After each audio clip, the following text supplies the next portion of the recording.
Bienvenue dans ce cours d'introduction aux probabilités.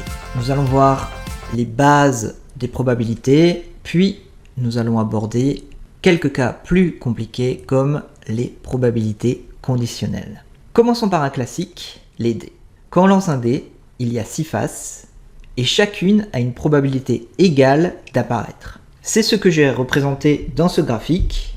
On a autant de chances d'obtenir un 1 qu'un 6. Pour chacun des numéros, la probabilité est de 16,67%, c'est-à-dire 1 divisé par 6, puisque nous avons 6 faces.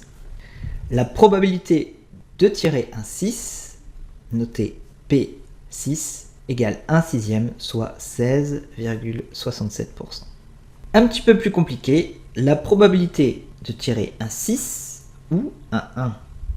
Dans ce cas, les probabilités s'additionnent, j'ai 2 fois plus de chances puisque j'ai 2 numéros. La probabilité de tirer un 6 ou un 1 égale la probabilité de tirer un 1 plus la probabilité de tirer un 6, soit 33%. Un petit peu plus compliqué, la probabilité de tirer 2 6. Donc avec 2 dés, quelle est notre probabilité de tirer un 6 et un autre 6? Cette fois, on n'additionne pas les probabilités. La probabilité de tirer un 6 est de 16,67% et je vais multiplier ce chiffre par la probabilité de tirer un deuxième 6. Ça nous donne une probabilité de 2,78%. Il y a peu de chances que je tire 2 6 en même temps. Un autre cas, on a un aquarium avec 10 poissons. On a 4 poissons rouges et 6 poissons bleus qui nagent tranquillement. Mais un chat arrive. Il a faim et il préfère les poissons rouges. On va imaginer qu'il donne un coup de patte comme ça au hasard. Quelle est la probabilité qu'il pêche un poisson rouge? Il y a 4 poissons rouges, 10 poissons en tout. Il a donc 40% de chance de pêcher un poisson rouge. Après avoir mangé son poisson rouge, il a toujours faim. Dans l'aquarium, il nous reste 3 poissons rouges et 6 poissons bleus. Il y a donc une probabilité de tirer à nouveau un poisson rouge de 3 divisé par 9 égale 33%, une chance sur 3. On va revenir en arrière et on va se placer au début de l'action.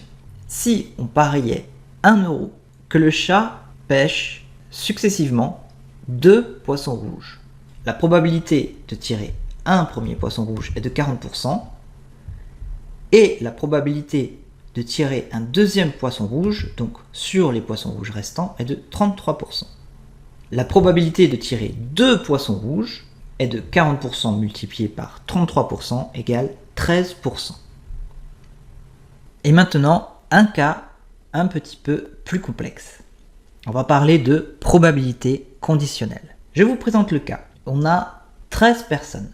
Sur ces 13 personnes, 6 personnes aiment le café, 7 personnes aiment le thé et 3 personnes n'aiment ni le café ni le thé.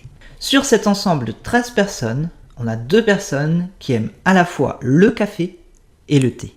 Pour mieux comprendre la situation, on peut créer ce qu'on appelle une matrice de contingence. Sur cet ensemble de personnes, on a 2 personnes qui aiment à la fois le café et le thé. On a 4 personnes qui aiment le café et qui n'aiment pas le thé. 5 personnes qui aiment le thé mais n'aiment pas le café, et 3 personnes qui aiment ni le thé ni le café. Et maintenant, ça se complique.